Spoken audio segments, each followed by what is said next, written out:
Hello, everyone. Yes, I'm back. I'm Sign1News anchor Martha Anger. Here's a quick look at the top trending stories making headlines today. If you post an interesting comment about this update, we may add it at the bottom of the screen.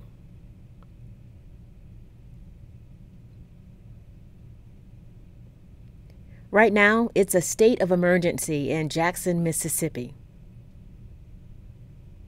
Around 180,000 people are living without clean running water. That means no water to drink or flush toilets. The city's water plant failed this week, and now people are posting videos like this. Bathtubs filled with dirty brown water coming through the pipes. Some people are turning on their faucets and nothing is coming out. Now the federal government is stepping in to help. After President Joe Biden approved the Mississippi governor's major disaster declaration request. But even with the government's help, officials in Jackson still don't know how many homes are being impacted.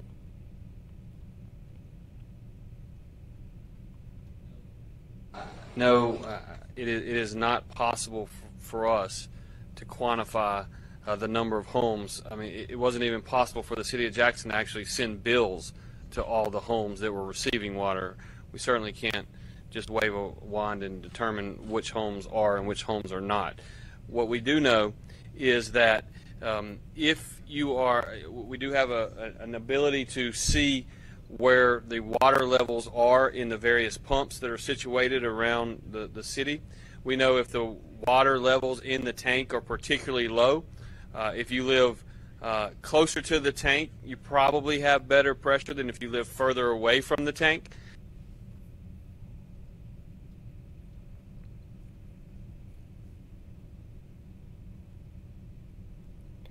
The tropics in the Atlantic have been remarkably quiet this year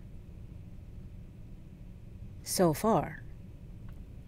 For the first time in 25 years, the month of August did not have a single named storm. However, the trend is likely not to continue. Current indications are that things are going to pick up quickly. The National Hurricane Center is actively watching 3 areas for tropical cyclone formation over the next 5 days. 2 have a high chance of forming, and 1 off the west coast of Africa has a medium chance of developing. Computer forecast models show a possible hurricane spinning toward the U.S. by Labor Day weekend. But models then show the storm doing a U-turn and moving back into the Atlantic.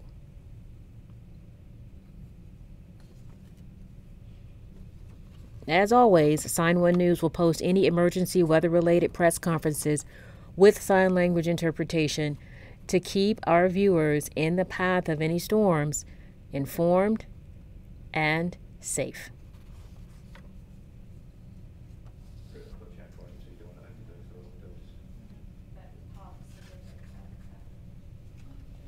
The U.S. Department of Health and Human Services expects to run out of the federal funds needed to buy and distribute COVID vaccines and therapeutics in the coming months.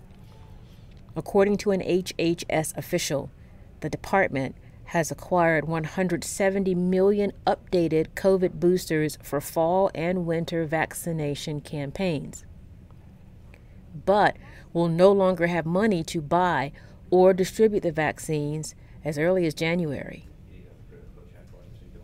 And Congress has failed to pass additional COVID relief funding that the White House says is needed for vaccines, testing, and treatments. However, Americans are no longer lining up to get booster shots anyway. According to the Centers for Disease Control and Prevention, just over 67% of the U.S. has had at least 2 shots. and less than 49% of those people got a booster shot. While 65% of those at least 65 years old have rolled up their sleeves for a booster dose, less than half the population of those under that age have done the same. Today, a judge heard arguments related to the search of former President Donald Trump's home. Attorneys for Trump and the Justice Department were in court this afternoon. The hearing was about whether a special master, which Trump requested, should review documents the FBI seized from his home. Trump's request did not address obstruction allegations made by the Department of Justice, but it lays out his case for a special master appointment. In it, Trump seems to acknowledge the FBI seized documents marked classified from his home, but he says that should have been expected due to his executive privilege. Appointing a special master is unprecedented because an FBI raid of a former president's home is unprecedented.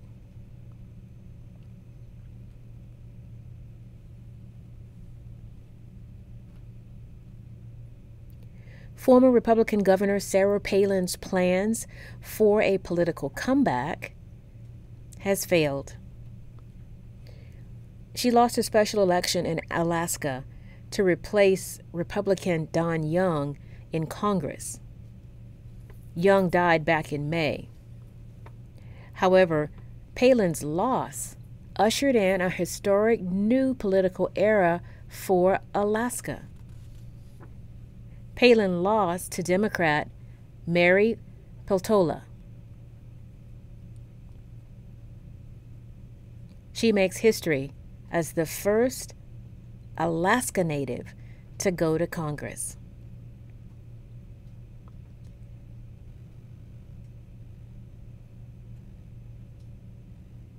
But Peltola's win was just for this special election to finish out Don Young's term this year. Palin will have another chance to snag the congressional seat for a full term in November's election.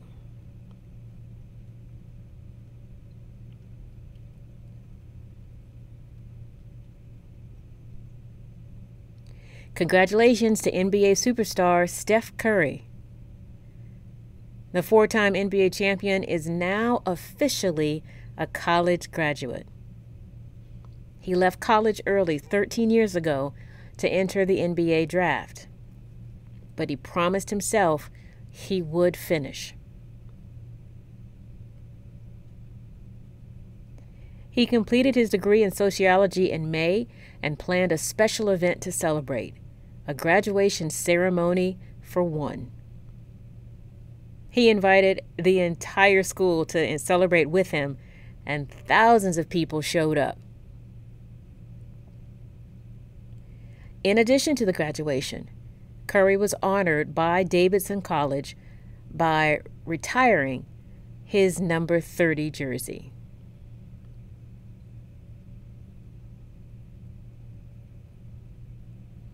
Country music superstar Dolly Parton says her love for animals inspired her to launch a clothing line for pets.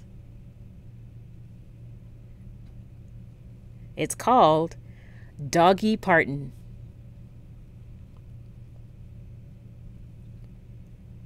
In collaboration with Sport Pet Designs, the clothing line will feature shirts, dresses, squeaky toys, and even a blonde wig inspired by Parton. Part of the proceeds will go to a rescue organization that provides homes for displaced animals. Initially, the products will be available online through doggyparton.com and Amazon. However, more retailers will be announced in the future. That's so cool. and so cute. Sign1News will be broadcasting updates Monday through Friday. And a reminder, the Sign1News Saturday virtual show team is still taking a break for the summer, but we will see you again in the fall. A big thank you to our Sign1News app supporters. You help make this broadcast happen. You can download the Sign1News app by heading to the App Store or Google Play Store on your smartphone. And you can also watch on Apple TV, Amazon, and Roku.